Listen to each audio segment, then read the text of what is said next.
I know I probably go against the grain, and I know everyone says he's probably, is probably past his sell by date. But I like of those players, I'd still keep Delhi.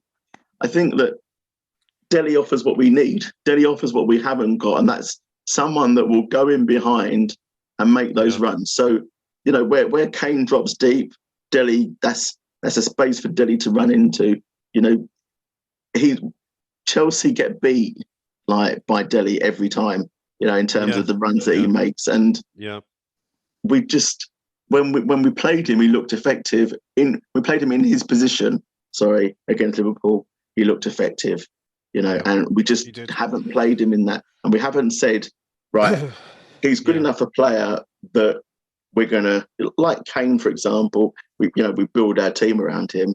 You build you build a system of play around getting Delhi in behind, and he would shine. So I would have liked to keep him. I hope he goes on to do reasonably well somewhere else. I do like him personally. I actually, sorry to see him go if he does go, but I do feel as well it's kind of a case that he does need a move. I just feel it might be good for him.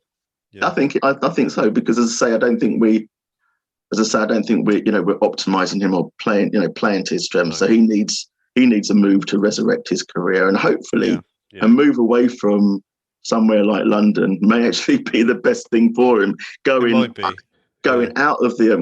to the famous Goldfish Bowl, as Janice calls it, of Newcastle, may be a really good thing for him.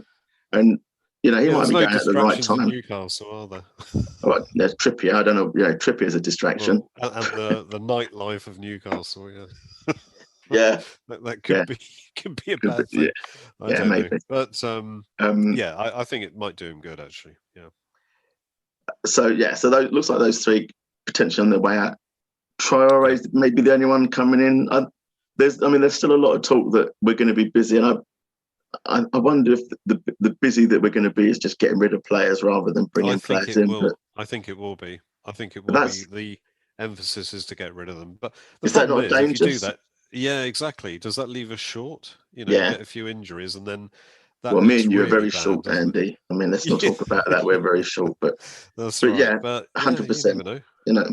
Injuries and whatever, and COVID and all sorts, and we might be playing to August at this rate, because we'd have to call off games and all sorts of stuff. So okay, well, as I say, I mean, certainly if Delhi goes, I wish him good luck. And Dembele and Lo Celso, I'm not too bothered about either way, to be honest. I think both players, and Dembele will go maybe to PSG, where the talk is at the moment, and he'll shine back in Liga. He is a quality player, but just not interested in playing for us for whatever reason. I don't think he's. I don't think he's really a team player. I think he's a street player. Yeah.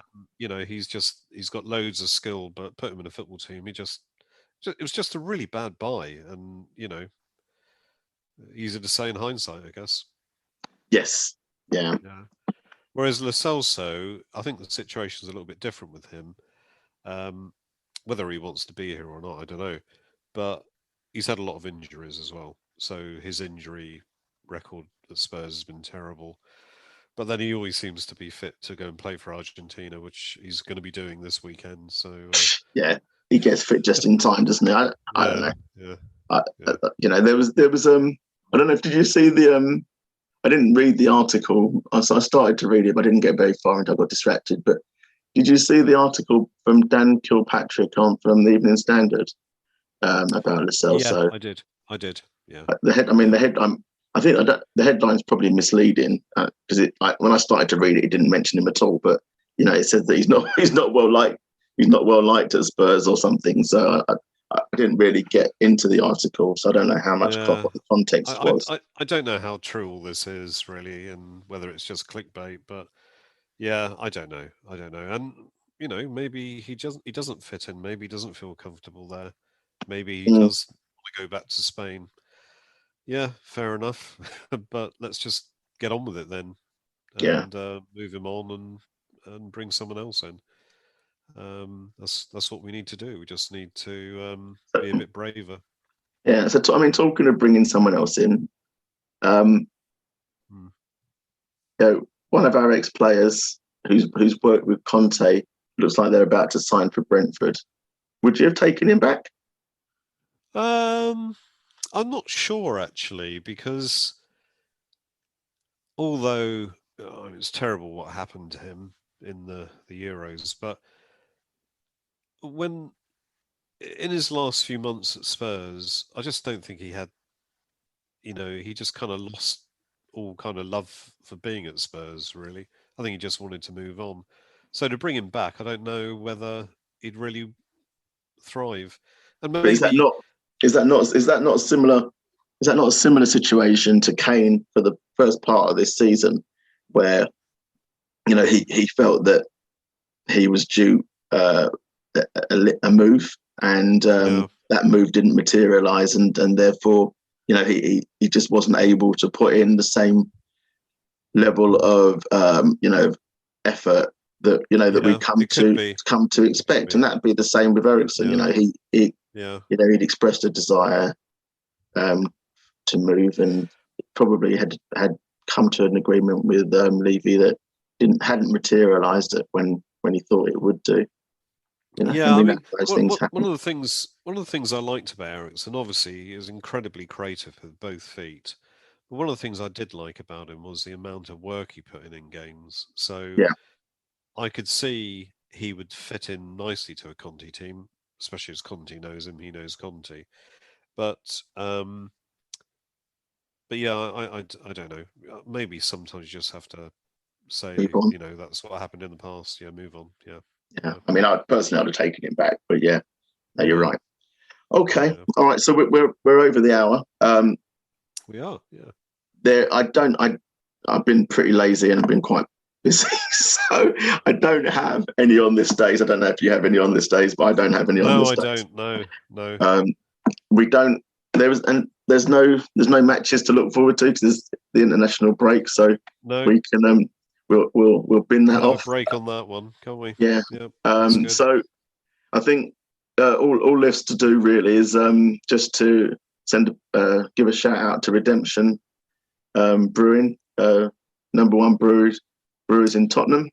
Get along there when we play Brighton. They've got a new mild out actually, haven't they? Yes, it's on. I don't know if that's on the if that's the one that's on the online available on the online shop to buy.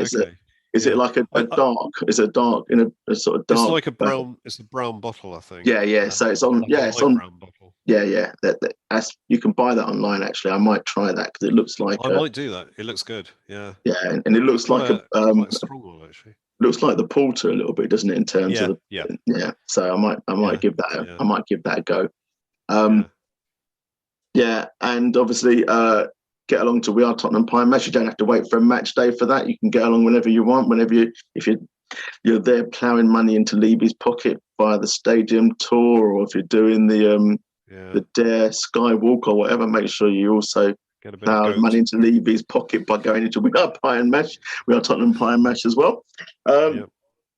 Last thing to say, we looking forward to welcoming the very popular Benjamin Knibb onto the podcast next week. I'm looking forward to that. Seems to have aroused a lot of interest already, so I'm looking forward to welcoming him onto the pod. I'm sure that will be a barrel of laughs. He said he's going to bring his guitar along, so all right. I can't wait. I can't wait to see how that all unfolds.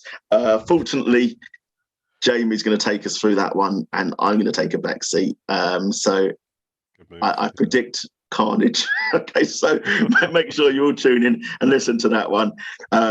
Until then, we've been the Vast Side Spurs podcast. Thank you and good night. Come on, you Spurs.